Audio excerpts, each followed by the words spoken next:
now we find ourselves.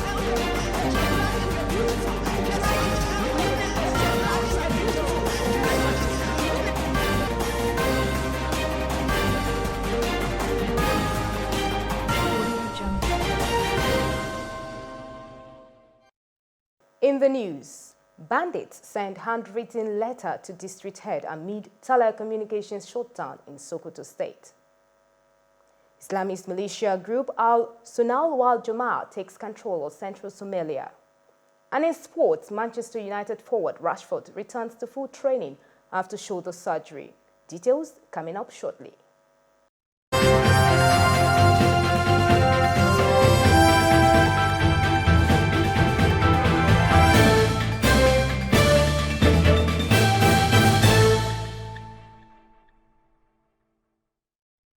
This is your Digital First Pan-African News Network, TOS Television, and you're watching 360. I am Rose Audu.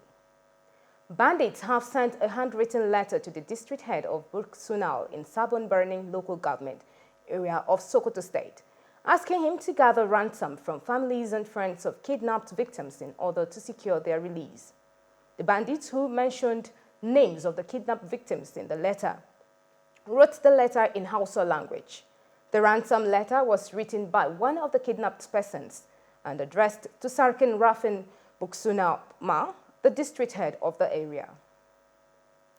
And in a statement signed by the command spokesman of Babawale Afolabi and made available to newsmen in Ilorin on Friday evening, the Nigeria Security and Civil Defense Corps Kwara Command confirmed the alleged killing of a herdsman by yet-to-be-identified gunmen in the state.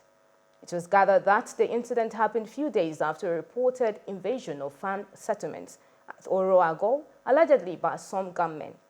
As part of activities and steps to draw the attention of strategic stakeholders on the implementation of the UN Convention Against Torture and other cruel, inhuman, or degrading treatment or punishments, and the optional protocol of which Nigeria is a signatory, a non-governmental organization, Clean Foundation and Prisoners Rehabilitation and Welfare Action Prawa, with the support of the OMCT, SOS Torture Network, and the EU held a stakeholders capacity workshop in Abuja to come up with strategic plans and steps and data which will help push for the implementation of the Anti-Torture Act 2017 in Nigeria.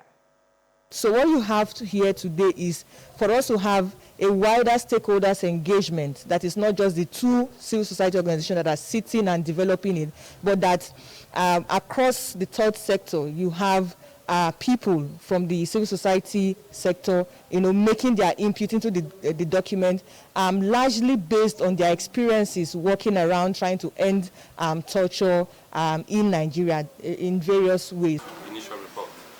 So our role is to make sure that as CSOs, we report on what we have seen, what we have done with the state or without the state, and that at least there is an objective perspective of what is happening in the country. Law enforcement regarding the police or regarding the special forces is really about educating them on why torture cannot be the only means through which they can carry out their investigations and ensure that when investigating crimes, things can be resolved.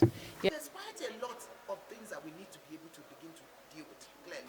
It clearly stipulates what needs to be done to ensure that there is no systemic process where people are tortured. And then if you are tortured, that you have a process to redress. Thank God we have the National Human Rights Commission.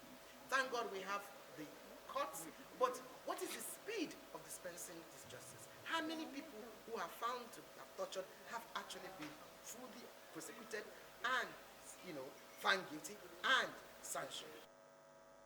A South African priest accused of sexually assaulting his female colleague at a seminary has been cleared for lack of evidence. Reverend June Major had accused fellow South African cleric Melvin Boyson of attacking her in 2002.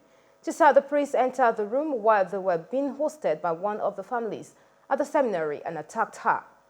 But a tribunal of the Anglican Church of Southern Africa has found no evidence of the complainant laying allegations or informing her bishop prior to 2016, and no corroboration of them. The moderate Islamist militia group Al-Sunnah wal Jama'ah has taken control of a key government-held town in central Galmudug state. The Sufi clerics reportedly received backing from local clans in central Somalia. Authorities have not yet commented about the clashes and seizure of the town. One allied to the government, Al-Sunnah wal Jama'ah, was forced out of the central Somali region in February of 2020 when they clashed with state forces. The Sufi group had played a key role in the fight against Al-Shabaab when they controlled much of central Somalia. This is your digital first Pan-African News Network, TOS Television, and you're watching News 360.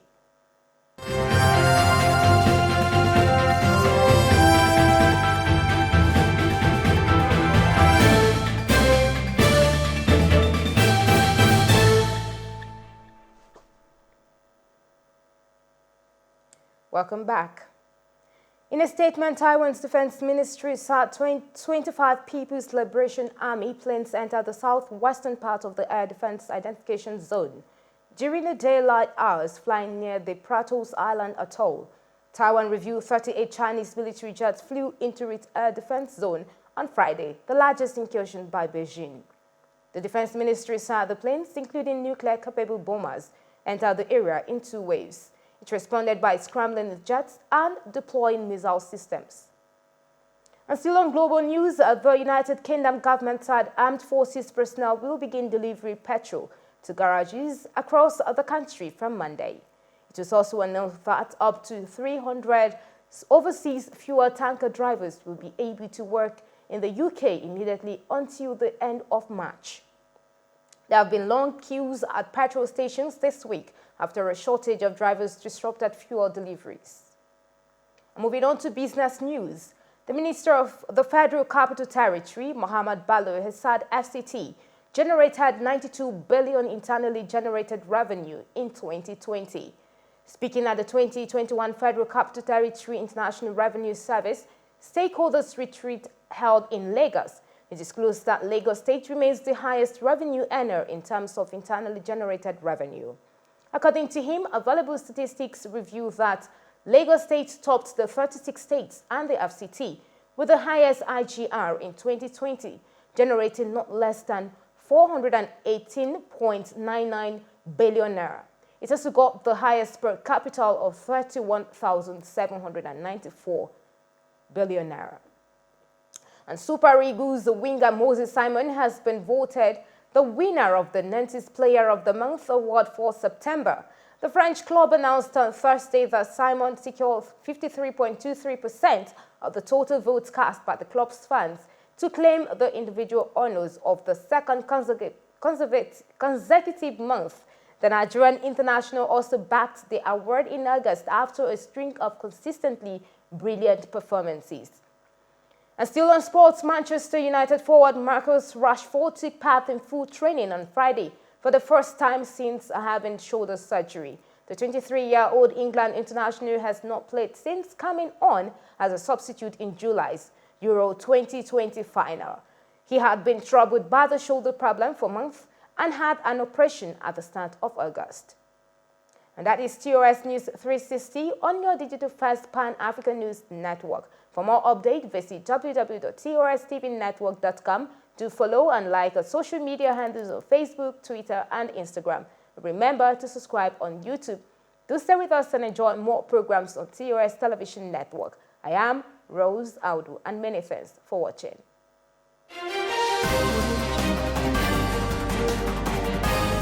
But we as a continent have now